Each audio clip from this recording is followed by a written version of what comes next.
Good morning, and today on Wayne's Lock Shop we're going to be taking a look at building a custom handle. Now this proved to be a royal pain to be able to try and complete.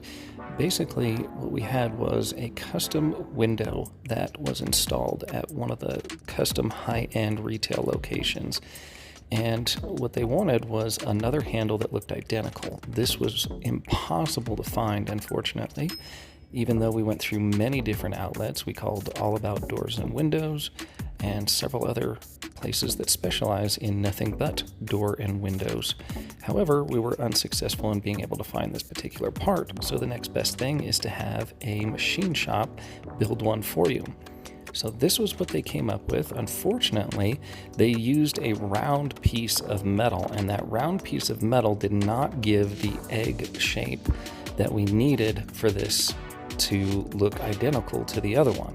Now, there's no way for us to make it absolutely perfect. However, we could bring that egg shape back to the equation, and that's exactly what I'm doing here. I was able to take the round portion and use this belt sander to be able to put that round portion back into it, as you can see here. Now again, we're not going to be able to make it absolutely perfect. However, once it's all painted, these are far enough apart that we can make them look almost the same. The machine shop would have no way of putting that custom egg shape back into it because of the way that it was poured. The other piece was poured. However, we were able to get that shape, as you can see here, and I was able to use this sander without the backstop to use the rounded, concave, natural roundness of the belt as it feeds through the sander to be able to get that round portion back into it. This took several hours and several belts to do. We used a 40 grit sandpaper, starting off with a 40 grit, then went to an 80 grit, and then finished off with 120 grit.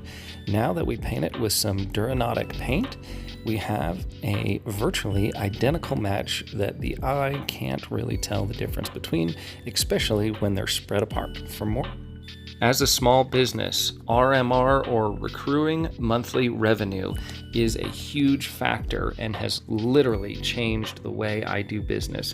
Simply by leaving some information about the Halo Pulsar security system can add thousands to your monthly income. Click below.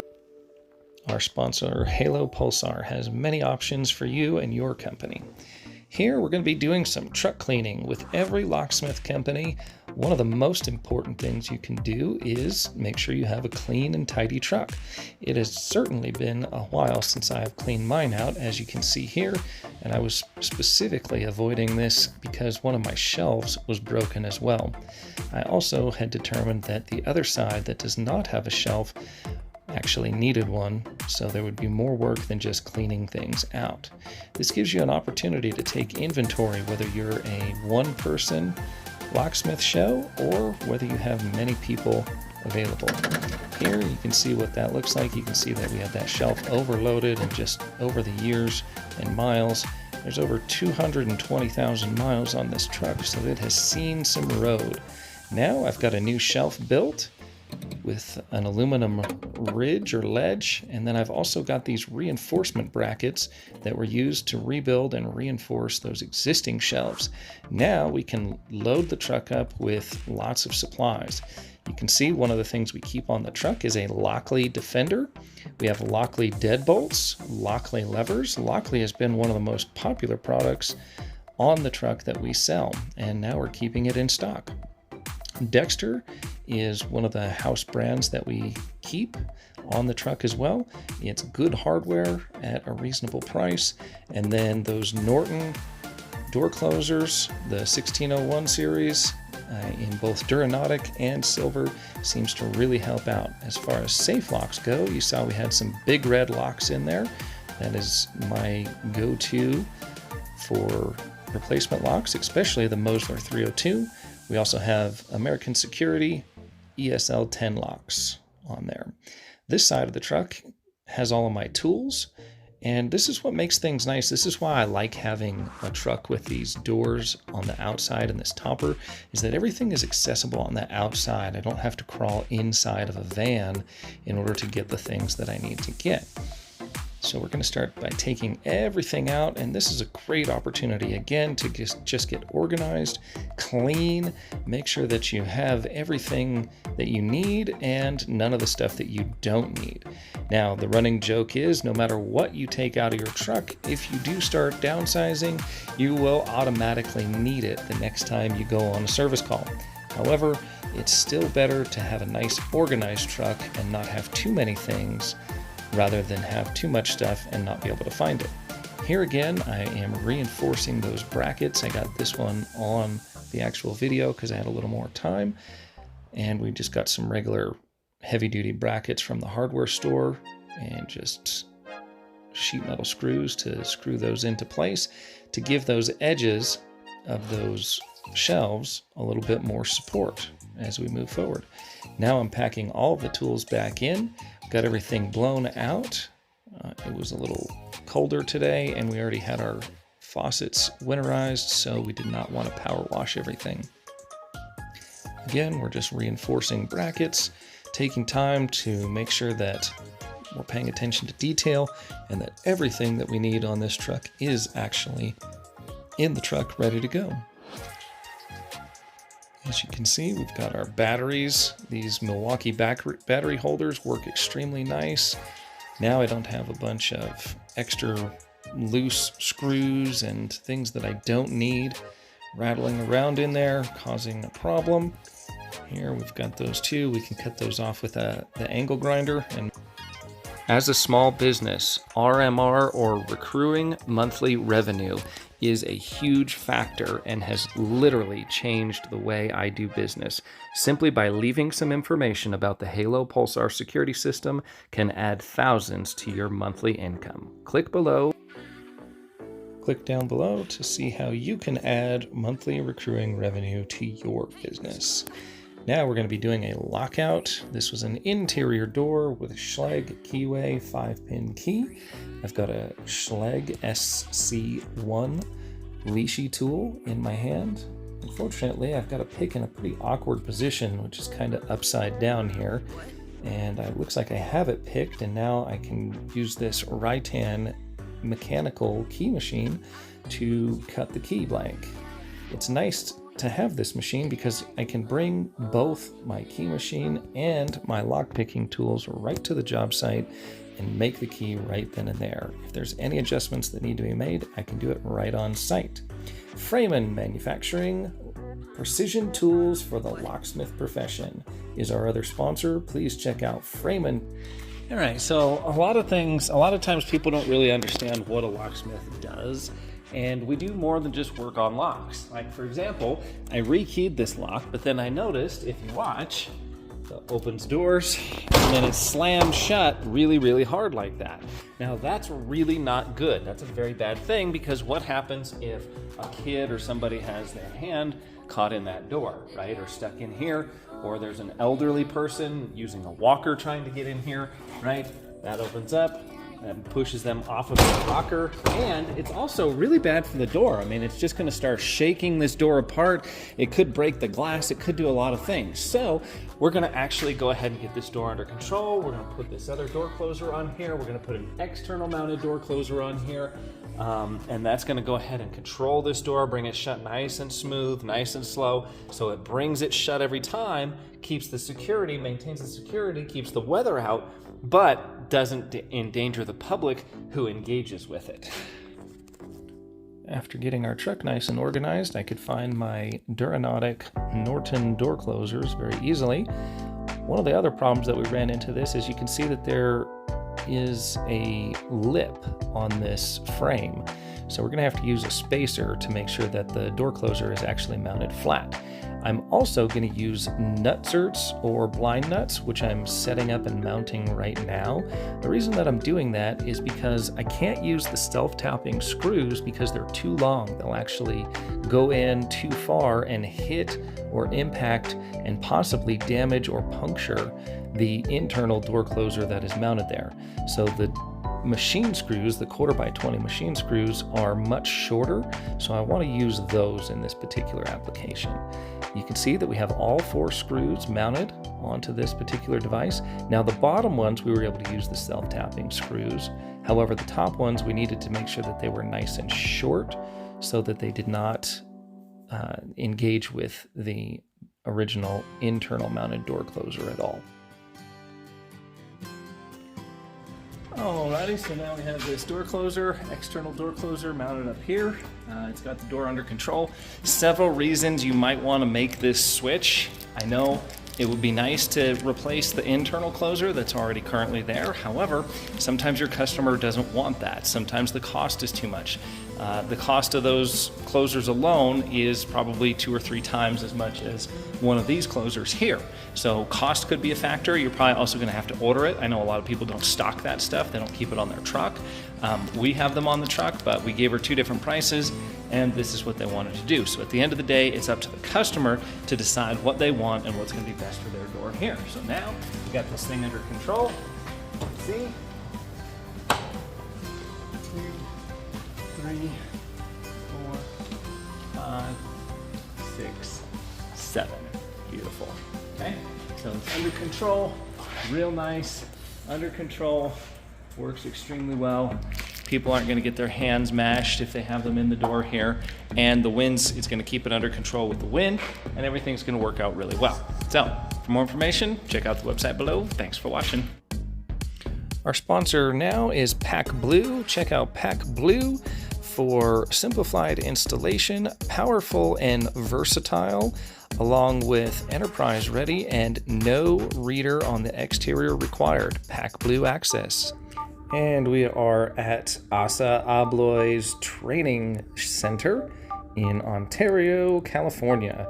Here we're taking a look at some of the hardware. Here's some of their colored hardware. You can see that white lever set, and then they have a bunch of different key machines, lots of different lock sets to be able to install, look at, understand how they function.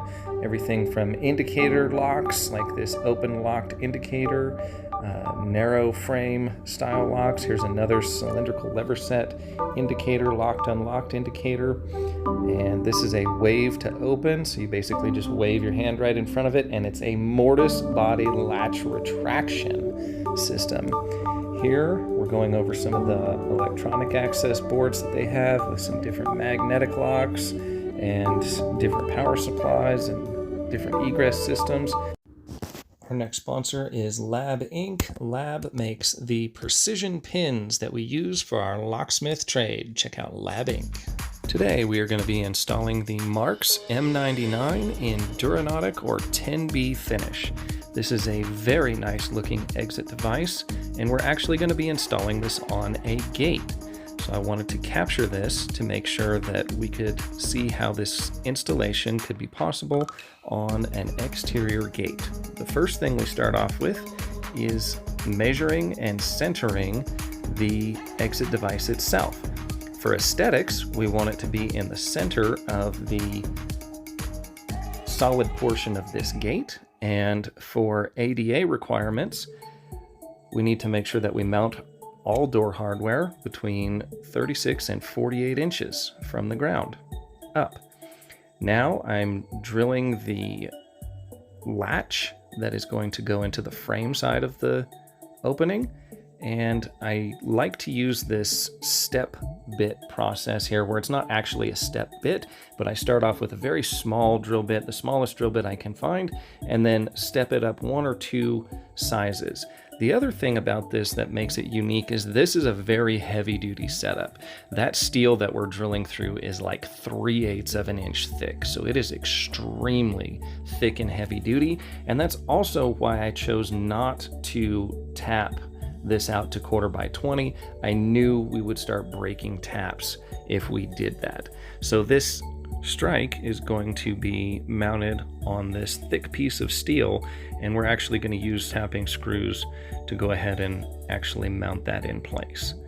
Normally you would like to use the provided screws due to the UL rated listing that the exit device has. You want to make sure you try and use all of the existing mounting hardware. However, that just simply wasn't an option for this particular case. We would have broke tap after tap in that. Here we're noticing the dead latch, and this is one of the most important parts of the installation. There's that 1/4x20 drill tap that I was talking about. We will use that for the rest of the installation so you can actually see how it works, and I'll cover that in detail. But that 1/4x20 drill tap is a very useful tool. It just doesn't work on thick steel very well. So the plate that we were actually mounting into is quite a bit thinner, and that's why we were able to utilize that. Here again, I'm showing the dead latch. I'm also showing that we did use 2 self-tapping screws to hold the exit device in place, but we do come back, and right now I'm actually drilling out, and then I'm going to be drill and tapping the 1/4x20 holes to use the existing screws that come with the exit device, so we can ensure that we use the existing screw pack that comes with the device, which is highly recommended. Now I'm going to be drilling and tapping all of those holes. The 4 mounting holes are going to be the most important, and here we see that device. I've found that using the extension also does help absorb impact so that it doesn't break quite as easily. There are the 2 holes on top and then the 2 holes on the bottom. And here I can show and demonstrate how that tool works. Very efficient and a very great tool to have in your toolbox. However, do be aware that they can break, and that is one of the main problems that they have. So I turned my setting on my impact driver way down to reduce the torque so that it doesn't break the bit quite as often. Here I'm drawing a line between the top and bottom and the 4 mounting screws that we just added, and that will give me a center location so that we can use this. Okay, so I wanted to take just a second and talk a little bit more about how to line up your Mortise rim cylinder that would go in like a pole trim or whatever kind of exit trim that you have, and how that actually lines up with this. Now in the video you'll see like this is a little bit different design right here. This one has 2 different options and they're kind of offset. The other one, sometimes they're usually here in the center, but this is the only one that I have to give a demonstration on. When you're actually drilling this hole, you'll see that I'll use a hole saw to drill that hole. And what I'm actually doing is I wanted to draw attention to this because it seems to have confused some people, and I want to make sure that we're all on the same page. But when you're drawing your center line for where this needs to be here, where this hex shaped piece is right here, okay, this has to be on tailpiece center, okay, which if you look at it, and I'll get a little bit better view and a little bit better angle here. If you look at it, it is not on cylinder center. Okay, so really need to pay attention to that, and you're on tailpiece center, not cylinder center. So cylinder center would be somewheres up here. Like if we were to try and draw this out, it would be right here. But as you can see, the tailpiece is what actually connects into this portion here, and that is obviously not in the center of the lock, but that is also what operates the lock. When this goes in here, this sits in here, and then that's what depresses and brings the latch in. Okay, so in order to do that, when I'm taking the hole saw, I'm taking into account that offset, and that offset is usually just below the drill bit. So it's if you were to center this up here, okay, if that was lock center, okay, you can see where drill bit center is. So when I have my center mark, when I draw my X, when I draw all my lines and my center mark, I actually take the drill bit, and if this was center here, what I do is put it something like this. That would be about a drill bit above the center line, and what that'll do is that moves this, because it's a 1/4 inch drill bit, it's going to move your center line up 1/8 of an inch if you're centered, and then another 1/8 of an inch, because this would be dead center here. Okay, so if I were to take this that would be dead center. So what we do is we move it up here like this. So now I've got 1/8 of an inch above this and another 1/8 of an inch here. So you're about a little more than 1/4 of an inch above the actual center line, and that coincides with the center line of the cylinder, and then the center line of the cylinder is what actually brings the tailpiece right where it needs to be here, so that it's perfectly in line with the portion here that it needs to go into, so that it actually operates the cylinder or the exit device itself. So whether your center line is here, the bottom line is, and the most basic line is that you are on tailpiece center line, not cylinder center line. So keep that in mind when you're doing your installation, and it'll make it a whole lot easier and a whole lot better. What will happen if you drill for center line is that then you're going to have to move your entire mounting down about 1/4 of an inch or so to make up for that center line here. So you want to make sure that everything goes exactly the way you want it to go, so that everything lines up perfectly for you in the final install. If you get your exit device installed and you're not on center line, it's going to hang up and it's going to be sticky, and it's going to put a bind here, because this is going to be going through the door, and it's going to be trying to push it down and force it down, and it's going to create a bind here, and it's not going to work very smoothly. That's how you're going to know whether you got your hole correct or not. So continue to check out the video, and just know that we're drilling here, tailpiece center line, not cylinder center line. Hole saw to drill the hole that will go all the way through the gate and allow us to mount the Mortise rim cylinder on the outside. There I'm showing how we got that measurement. You could use the template if you wanted to, but I have just got in the habit of using this method, and it seems to work very well, so that's what we're doing. Now we've got the drill and the hole saw all put together, and I'll show you how the saw starts drilling into the gate. Once you have the pilot bit in and then the external portion, you just simply drill right through to the other side for a nice clean hole. Here you can see that hole saw doing its work. These Milwaukee hole saws seem to do. Here's the plug that will come out of the gate, and then we're going to be using a Mortise rim cylinder. That's also the other part number for the Marks pull device on the outside. It gives people a handle to pull on. Here I'm showing the Mortise rim cylinder mounting screws. These had to be cut down. There's several different ways to cut those. I like just cutting them off with the angle grinder like this.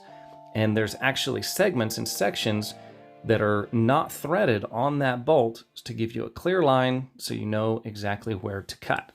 Here's that pull mount mounted on the outside, and what that Mortise rim cylinder looks like mounted from the external point of view. Here we're mounting the back plate. So these are the screws that actually hold that rim cylinder in place.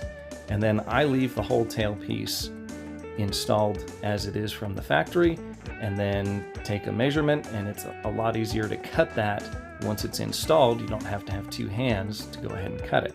Here I'm showing the angle grinder, how we cut that tailpiece down to size so that it can be trimmed so that it doesn't protrude too far into the Marks M99 exit device.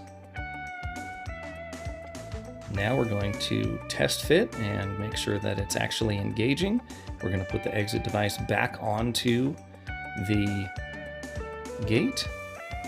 It looks like we're drilling and tapping the two holes for the self-tapping screws to hold that pull trim plate into place as well.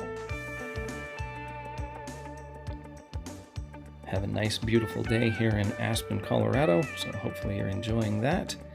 And now we're just trying to make final adjustments and move that plate up just a little bit, and then remount the exit device on top of it. Getting the tailpiece to actually go into the exit device can be challenging in some cases. Now we're mounting the mounting screws for the exit device itself. I would like to address some security issues. This is what was spec'd for this job, so I notified them that an exit device with an open gate like this might not be the best and most secure option. However, that is what the fire department had requested or required for this particular application. Now, again, we're tapping and drilling, or rather drilling and tapping the 2 holes for the back mounting plate. And actually right there, I did have one of those taps break. So that's why I keep mentioning that, is because it does happen. It doesn't happen that often, but it can happen. And if it does, you need to know how to fix it. So we were able to just tap that with a drill bit, and it was able to punch right through and basically collapse it so that it fell inside the gate. However, they do come in handy and they are very convenient. They do just break from time to time. Now we've put the end cap on the device as well. So that has been taken care of. Here are the mounting screws. These are the factory mounting screws, the 1/4x20 mounting screws that come with the M99 exit device. And here is that back piece that gets mounted on the other end of the exit device. So here are those screws mounted on the head of the device, 2 on each side, and then the 2 screws that mount to this butt portion of the exit device. Here is the strike plate that gets mounted on the side of the frame, and then you'll notice that you have to have a flat screw that doesn't stick up at all in that middle portion so that it doesn't get affected by the exit device latch. Here is the exit pull trim, and then again, that dead latch is engaged. Alright, so we can come up, unlock, okay, shuts, locks, opens, does everything it's supposed to do.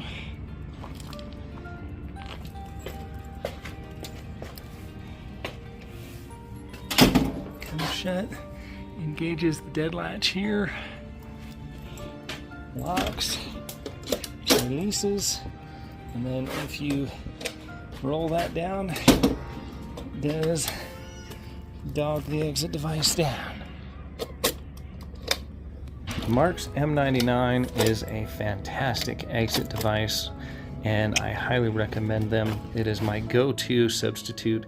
It fits on a Von Duprin 99 footprint, so the holes will drill and match up the same along with the tailpiece. Everything works extremely well, and this is an awesome product by Mark's USA. Our final sponsor is Frontline Defense Systems, Inc. They have a great interlocking system that protects your door, and that concludes this episode of the Locksmith documentary.